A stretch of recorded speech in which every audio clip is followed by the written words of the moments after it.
Hello everyone, welcome to RedBus2S channel. In this video, we'll look at the recent proclamation that was signed by Biden yesterday that lifts the immigrant visa travel ban. We'll also look at the actual text and what is currently not lifted in terms of H1B and L1. If you haven't subscribed to our channel, do subscribe for getting regular updates. So this is what we'll cover in this video, a little bit of background, what it actually says in terms of proclamation, and then regarding the other travel bans that are still in effect and when can we expect this. So firstly, what is the news, right? So this is what you can see on a White House website. It was released on February 24th, which is yesterday, and it talks about revoking the proclamation 10014. Just to give you a background on what is this immigrant visa travel ban, this was signed by former President Trump, back in April 22nd, 2020. Yeah. So this was called 10014. People use a proclamation, executive order, interchangeably. So both technically they're very different, but for our sake, we will take both of them as same, right? It was signed back in April, and that was initial 60 days immigrant visa issuance and travel ban for immigrant visa holders. So immigrant visa holders are basically the green card applicants or who will be issued green card once they arrive in US. They are actually getting an immigrant visa and entering the US, and once they enter, they'll be getting green card. Yeah, so this is all the people who are getting green cards by traveling from outside of the country, not doing adjustment of status.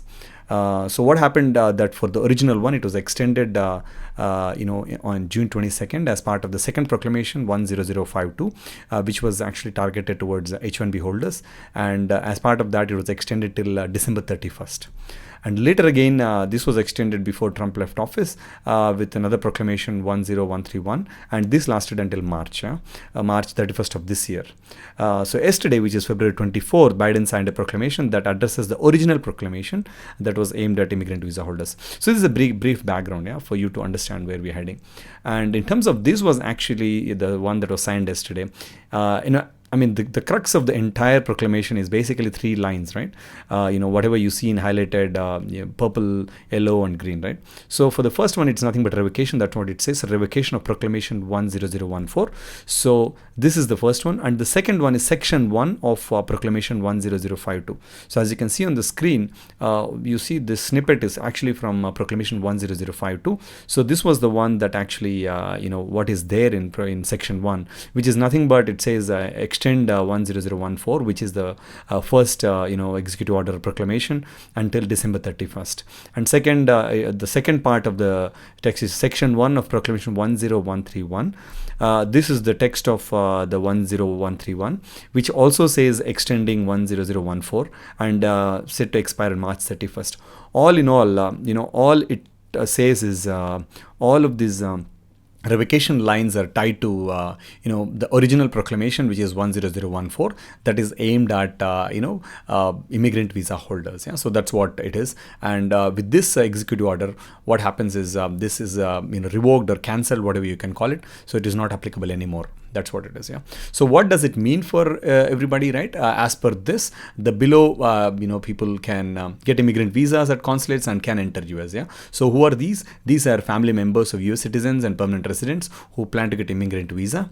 Second one is the select applicants of diversity visa lottery. This is about 55,000 diversity visa lottery entries that are given. So these 2 categories of people with an immigrant visa can now get visas, immigrant visas, and enter US. So that's all it is. So this is all the proclamation gives authority, cancels the existing ones, and these are the people who are now eligible for getting visas. What will happen as part of the next step is US Department of State will have to issue revised guidance on this, and this is what the proclamation says as well. So that's what we'll expect to see. Now in terms of H1B and L1 and other travel bans, this continues to be in effect until March 31st. There are no changes there because if you read closely, it says only section 1 of 10131 is revoked, and section 1 only talks about the immigrant visa. So now if you want to get a H1B or L1 or any of these other visa stamps at a consulate consulate, you need to be exempt, So they've given a set of exceptions to be eligible to get visa stamping. So you need to be exempt. Otherwise, if you're not exempt, right, then you will get something like this, basically 221G, or a refusal that is given saying you are not ineligible under 212F. Yeah. So this is something that was given in January, and we have seen something like this given in even February in social media groups as well. So you need to be very, very clear if you should be eligible to go to get stamping for H1B and all. Yeah.